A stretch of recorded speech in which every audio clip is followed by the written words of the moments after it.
Have you ever thought about making your own podcast? Okay, so you have your script, you're ready to record. So now what? Anchor, a podcasting platform, can come to your rescue. I use it for my podcasts because of the ease of having Anchor distribute my episodes on other podcasting platforms, such as Spotify and Apple Podcast. It's a free platform with its own creation tools that make it easy for you to record and edit your podcast right from your phone or computer. And the best part? You can make money from your podcast with no minimum listenership. Now that's a good deal. Download the free Anchor app or go to anchor.fm to get started. Anchor.fm is everything you need to make a podcast, all in one place. And now, on with the show. From all the choices we could make, we seem to go for the ones that give us pleasure. From addictive temporary fixes, through the ignorance of not understanding, the abuse we endure or project. Only we can choose. Our monstrous selves can teach us a lesson and show us who we really are. From the literal and metaphorical use of monsters, to the realisation and choices that battle through a fog of ignorance, main protagonist Gloria comes to terms with the choices she makes that essentially helps her cope with the life she wants to lead. A film intertwining the short-sighted comedic monster effect with the inclusion of addiction that doesn't seem to harm anyone until it's affecting everyone. The harm extends towards a dark domestic abuse that seems to stick to Gloria. The addiction of alcohol can be a tricky thing, and here, in this film, it is presented as another night out, or rather, looking at a pub. Harmless, right? The repetitiveness of this rhythm, especially when Gloria is given the job at Oscar's bar, shows how a harmless act can snowball into a horrific method of ignorance. How did she get into this scenario? Because Tim, her boyfriend, kicked her out of his apartment with a message to sort yourself out. And so, her journey begins at her parents' unrented house with strangely no furniture. A metaphor for a clean start, perhaps? We are two takes, and this is one shot. An analysis of the film, Colossal. So, alcohol addiction, the first on the list. Gloria is described as a highly functional alcoholic, which means she can still manage to appear normal, even gain some success in her career. However, it's through the apparent repeated missed meetings with Tim that excuses begin mounting up, making Gloria appear flaky and unreliable, to the point that Tim says it is his final straw. Even through their short conversation, which Tim doesn't even bother to repeat so the audience can catch up, indicates the rhythm of this couple being disorientated and going round and round in circles. Gloria's tolerance of her alcohol consumption is especially emphasised when time passes and the film shows how many bottles are on the table when she does decide to drink. Gloria, even in the first meeting with Oscar, would rather hang out with someone she hasn't seen in a long time than go back to the house and sort out the lack of furniture and food. Time escapes her at first, with the comedic value being pushed into the film, examples being how Gloria falls asleep before the air pump finishes the mattress. Though there is overconsumption of alcohol, there is a certain dependency upon it, with the need for sleep sometimes taking over. Exhaustion through partying way too hard. Just because others can party for a long time, does that mean you should follow their example? Going further, a connected monster entity, I will get to this point later, on literally the other side of the world, wakes her up to what she is doing, with the acts that follow it. It is a push in the right direction. We see Gloria drinking what could only be water, as she is not slurring her words. Her patterns of sleep are normal, and not seen in the movie until she wakes up. She is rising ever so slightly, and even demanding that her boss simply goes home after each shift, instead of drowning her sorrows after hours, emphasises the direction and the control she is gaining back for herself. The monster entity that she is connected to is, in a grander scale, her realising a behaviour that can have a butterfly effect. The aspect of distance is not the important factor, but rather the understanding of the impact of one's actions towards those around them. Now, let's look at the domestic abuse that is at play here, the second on the list. This has two components, Tim and Oscar. Tim, the first male to be seen within Gloria's life, we see, upset and angry at his other half for essentially staying out all night and not responding back to him. What we can tell is that Gloria does this continuously and always promises to change, with nothing actually changing. We can understand his anger, however, afterward, listening and understanding the dynamic of their relationship, or lack thereof, the next couple of times Tim is presented in the film, we see him in a completely different light. He is condescending, always putting Gloria down in her attempts of changing her life, especially when she does finally get a job as a waitress. First demeaning the waitress job as a bad one, and then finding it suspicious that she finally got a job after a year of unemployment, and only after Tim was out of the picture. All I can say is this, is that when the situation changes, when the toxicity is out of one's life, things begin to blossom and opportunities present themselves. Gloria defends herself and retorts that she's been trying to get a job, but only in the area of journalism. Waitressing is a good beginning, even if it wasn't a job Gloria wanted. Tim just doesn't see that, obviously wanting the best for her and placing her in his own little box for judgment. What is weird, and even Gloria herself brings this up, is the fact that Tim wanted Gloria gone out of the picture, but calls and eventually comes to see her, pretending it wasn't about her. He doesn't want to appear needy, and wants to be needed. He does have a small window of being approachable and loving, by being honest and accepting that yes, he was there for Gloria. However, when Oscar becomes part of the picture, his demeanour splits open to find his insecurities. If Tim loved Gloria for who she was, and could potentially be, he wouldn't belittle her, and he wouldn't want to know what she was doing without him there. He liked her dependency on him, and in a way, this might be his addiction. And now, Oscar. At first, he was polite, open, friendly, and willing to help. Then it quickly turned sour, with questionable actions happening all over the place, such as, why does he have the keys to her parents' unrented house? It makes me question why he's so willing to give her furniture, almost as if he took all of it away, then gave it back to her, as a means to control some aspect of her life. A theory in itself.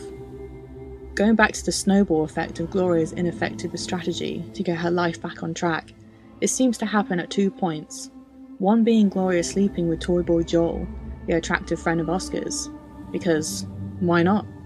All decided in a slur moment, of course. Not deemed a new romance, it was essentially a one-off, but when Joel and Gloria come in the same vehicle to stop Oscar messing around with his robot form, he quickly turns sour. The other point of no return is when he establishes that he has the other form, the robot form, on the other side of the world. The first time being a silly game and messing around with the lives of people like playing Dollhouse, he takes it seriously and realises the amount of power he has over people he doesn't know, and essentially, with time, the power he can have over Gloria. What looks like the addiction of alcohol fashioning him to make horrible choices and be a horrible person soon isn't the fault here. We, the audience, are fooled. This is because further down the line, Oscar's actions are calculated conscious choices. Alcohol can only be the blame for so long, particularly when he tries to make it up to Gloria by making his friend do all the heavy lifting and putting all the furniture into her parents' house, and by putting the icing onto the cake, Gloria herself has to seek him out for an apology. This can be seen in 2 ways. Still controlling, Oscar makes Joel do all the hard work to make him expendable, almost whiny and pathetic, and in another, Oscar is too ashamed to meet Gloria herself. Either way, Gloria goes to his house, and we, as the audience, take a peek into his life. He used to have a woman and a kid in his life, but no more. The camera even hovering over his picture of the woman holding the kid, and he scratched the face off of. He has a troubled soul, and so Gloria and maybe some of the audience cut him some slack. It is only when he actually abuses Gloria and starts hitting her that I hope others stop giving Oscar the benefit of the doubt.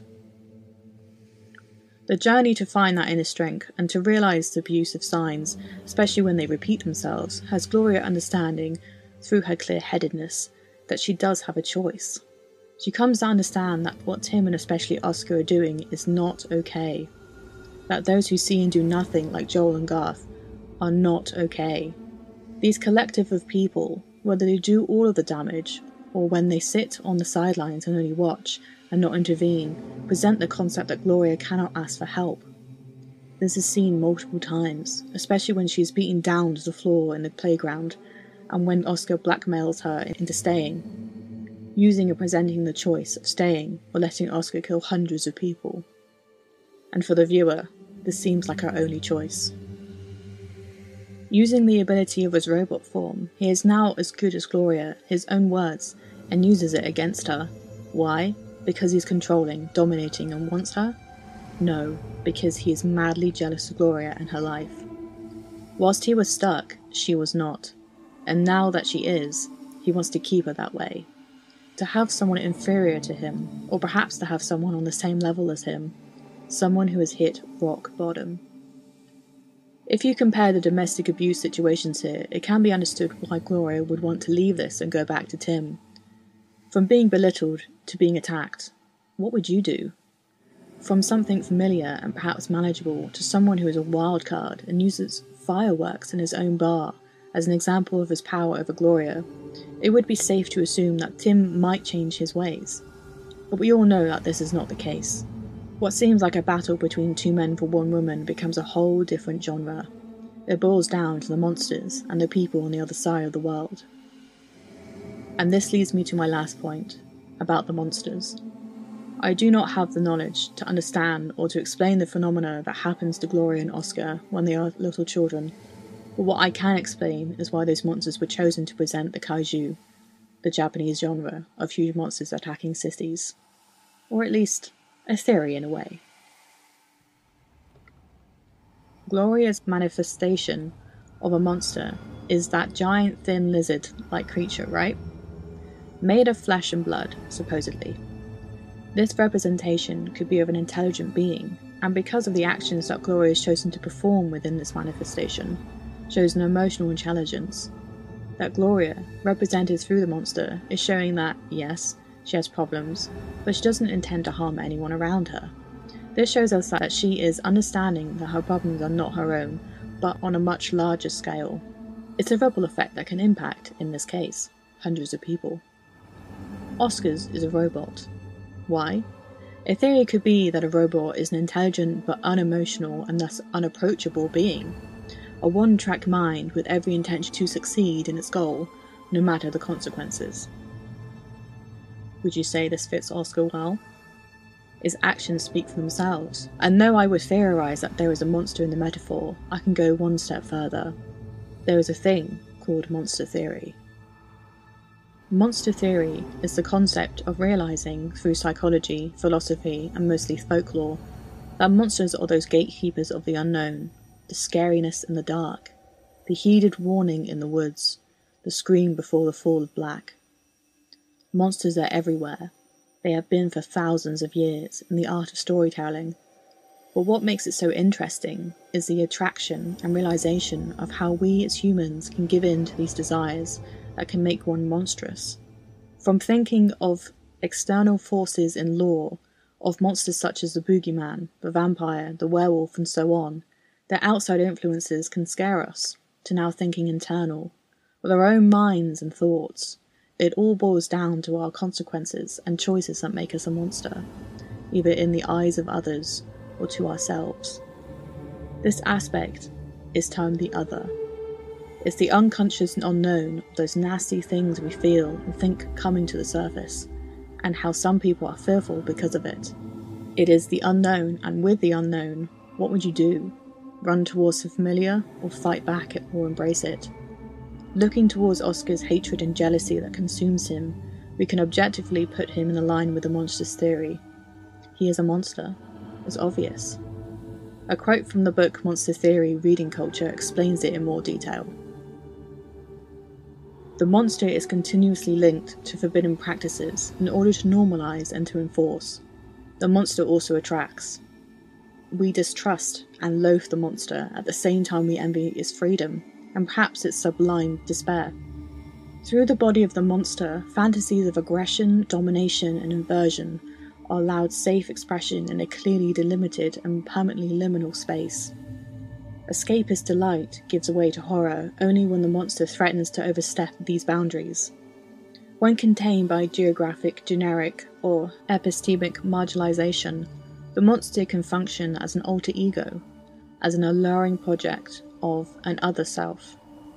The monster awakens one to the pleasures of the body, to the simple and fleeting joys of being frightened or frightening, to the experience of mortality and corporality. Oscar's actions, from understanding Gloria's situation of hitting rock bottom to essentially trying to keep her there under this facade of a nice guy, becomes too much to bear when it's obvious how easy Gloria can rise and better herself. And the icing on the cake is this link to a monster on the other side of the world. When Oscar realises he has this power too, it makes it his main priority to keep it and eventually use it in an evil sense. Ill-thinking thoughts of someone's situation and comparing it to your own, to overstep your mark and become someone's worst nightmare, all boils down to something internal. And like Gloria's realisation, she finally understands that Oscar just simply hates himself and his lack of any choices. But the sickening thing was, he didn't even take the choices if he had any. He didn't see that he could have left the town he grew up in, not accept the role of the owner of his dad's bar, and started somewhere new.